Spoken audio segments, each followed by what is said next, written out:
Hi everyone, Purabi কিচেনে সবাইকে স্বাগত। আজকে দেখাবো চুলায় তৈরি রেইনবো কেক অর্থাৎ রংধনু কেক। একদম সহজ পদ্ধতিতে সুন্দর এবং সুস্বাদু কেকটি কিভাবে তৈরি করলাম সেটাই আপনাদের সঙ্গে শেয়ার করব। কেক যেমনটা নরম হয়েছে তেমনটা খেতেও ভীষণ স্বাদ। তাই রেসিপিটি সম্পূর্ণ দেখবেন এবং ভালো লাগলে চ্যানেলটিকে সাবস্ক্রাইব করে আমার পাশেই থাকবেন। তো চলুন ভিডিওটি দেখে নেই। কেকটি তৈরির শুরুতেই সবকিছু গুছিয়ে নিতে হবে। তার জন্য প্রথমে একটি গোল আকৃতির মোল্ড নিয়ে নিলাম। কেকের মোল্ডটা গোল হলে সাত রংটা দেখতে সুন্দর হয়। এই কেক মোল্ডের ভিতরে সামান্য তেল ব্রাশ করে দিয়েছি এবং গোল করে একটি পেপার কেটে বসিয়ে দিয়েছি। দ্বিতীয় পর্যায়ে শুকনো উপকরণগুলি চেলে নিতে হবে। তার জন্য একটি চালনির উপরে নিয়েছি 1 কাপ ময়দা, 1 চা চামচ বেকিং পাউডার। এগুলোকে চেলে নিতে হবে। চেলে নেওয়ার পরে এগুলোকে ভালো করে মিশিয়ে এক সাইডে রেখে দিলাম। এখন তৃতীয় পর্যায়ে কেকের ব্যাটার তৈরি করে নিতে হবে। তার জন্য একটি মিক্সিং বোলের মধ্যে নিয়েছি রুম টেম্পারেচারে থাকা 2টি ডিম। ডিমগুলো যেন ঠান্ডা না হয়, তাহলে কেকটি ফুলবে না। এরপর এর মধ্যে দিয়েছি 1 কাপ চিনি। চিনিটাকে একবারে দিব না, 3 বারে দিয়ে বিট করব। একবারে দিলে সহজে গলতে চাইবে না। আমি একটি ইলেকট্রিক বিটার দিয়ে বিট করে নিচ্ছি। আপনারা হ্যান্ড হুইস্ক দিয়েও এই কাজটি করতে পারেন, তবে সময়টা একটু বেশি লাগবে। মোট কথা, চিনিটা সম্পূর্ণ গলে যাওয়া পর্যন্ত বিট করতে হবে। চিনিটা যখন সম্পূর্ণ গলে যাবে তখন এর মধ্যে দিয়েছি আধা কাপ সয়াবিন তেল। তেলটা একবারে দিয়ে দেব। তারপরে হালকাভাবে লো স্পিডে মাত্র 10 থেকে 15 সেকেন্ড বিট করে নিতে হবে। এরপরে দিয়েছি 1 চা চামচ ভ্যানিলা এসেন্স। আবারও কয়েক সেকেন্ড বিট করে নেব। তারপর দিয়েছি 1 চুটকি লবণ এবং চেলে রাখা ময়দা। তবে ময়দাগুলো একবারে দিব না, এগুলোকে 3 বারে অল্প অল্প করে দিয়ে মিশিয়ে নিতে হবে। প্রথমে কিছুটা ময়দা দিবার পরে একটি স্প্যাচুলা দিয়ে এভাবে মিশিয়ে নিব। আর যতবার ময়দা দিব ততবার এর মধ্যে দিয়েছি লিকুইড দুধ। দুধ দিয়েছি 1/4 কাপ। লিকুইড দুধের পরিবর্তে 2 টেবিল চামচ পাউডার দুধ 1/4 কাপ পানির সঙ্গে গুলিয়ে দিতে পারেন। এভাবে প্রথমে ময়দা, পরে দুধ দিয়ে মিশিয়ে নিতে হবে। আর এই মিশানোটা একভাবে একদিক থেকে ঘুরিয়ে মিশাতে হবে, এলোমেলো করে মিশানো যাবে না, তাহলে বাবল ক্রিয়েট করবে। অনেকের কেকের মধ্যে দেখবেন বড় বড় ছিদ্র হয়, সেটা এ কারণেই হয়। সম্পূর্ণ মিশানো হয়ে গেলে সবশেষে দিয়েছি 1 চা চামচ ভিনেগার। ভিনেগার দিলে ভাবছেন টক হবে? না, টক হবে না। এতে করে কেকটা বসে যাবে না। তারপর আবারও ভালো করে মিশিয়ে নিয়েছি। সম্পূর্ণ মিশানোর পরে ব্যাটারটা ঠিক এরকম হয়েছে। এরপরে এই ব্যাটারের মধ্যে কালার মিশাতে হবে। যেহেতু রেইনবো কেক, আমাদের 7টি কালার লাগবে। তার জন্য আমি 6টি বাটি নিয়েছি।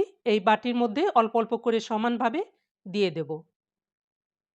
এরকম একটি গোল চামচের সাহায্যে 1 চামচ করে দিয়ে দিয়েছি। আমি 2টি ডিম দিয়ে করেছি, আপনারা যদি বেশি ডিম দিয়ে করেন তাহলে ব্যাটারটা আরও বেশি হবে। কেকটাও অনেক বড় হবে। বাটিগুলিতে ব্যাটার দেওয়ার পরে বোলের মধ্যে 1 চামচ রেখে দিয়েছি। তাহলে মোট 7টি ভাগ হলো। এখন এক এক ভাগ বাটির মধ্যে এক একটি আলাদা আলাদা রং মিশিয়ে নিতে হবে। প্রথমে লাল রং মিশিয়ে নিয়েছি। আপনাদের কাছে যদি 6টি রং নাও থাকে তাহলে কোনো অসুবিধা নেই। একটি রঙের সঙ্গে অন্য আরেকটি রং মিশিয়েও বিভিন্ন কালার তৈরি করা যায়। এভাবেও আপনি মিশাতে পারেন। আমি লাল, সবুজ, নীল, কমলা, হলুদ, পার্পেল এবং বোলের মধ্যে সাদা রং রেখেছি। সবগুলি রং ব্যাটারের সঙ্গে মিশানো হলে কেক মোল্ডে ঢেলে দিব।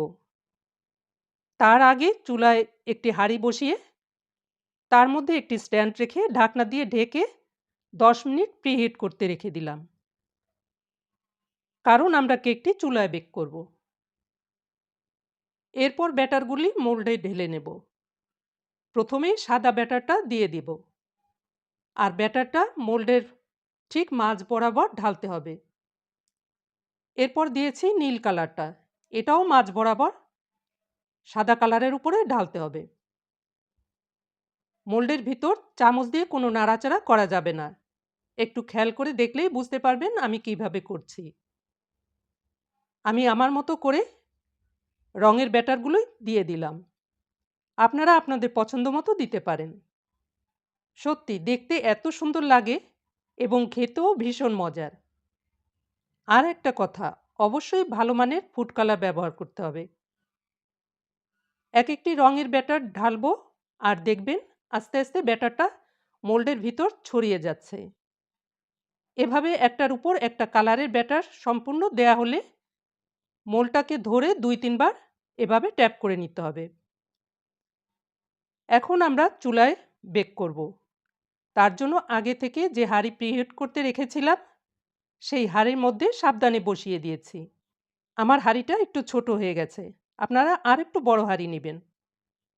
এরপর ঢাকনা দিয়ে ঢেকে দিয়েছি আর ঢাকনার উপরে একটি পাথর রেখেছি। এতে করে ভিতরের গরম বাতাসটা বের হতে পারবে না।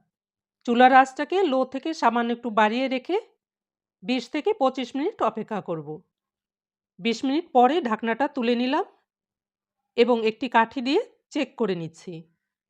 দেখুন, কাঠিতে কিন্তু কিছু লেগে নেই। এর মানে বুঝতে হবে কেকটি হয়ে গেছে। এখন চুলার জালটাকে বন্ধ করে ঠান্ডা হলে নামিয়ে পরিবেশন করব। আর কাঠিতে যদি কিছু লেগে থাকে তবে আরও ৫ মিনিট বেক করতে হবে। তার জন্য একটি ছুরির সাহায্যে চারদিক থেকে ছাড়িয়ে নিয়ে একটি বোর্ডের উপরে তুলে নিলাম। তারপর কেটে দেখাচ্ছি কেকটি কেমন হয়েছে। দেখুন কত সুন্দর হয়েছে। প্রত্যেকটি কালারই আলাদা আলাদা লাগছে। আর কতটা নরম, চাপ দিলে বসে যাচ্ছে এবং ছেড়ে দিলে জায়গায় আসছে। দেখতে যেমন সুন্দর হয়েছে এবং খেতেও অনেক মজার।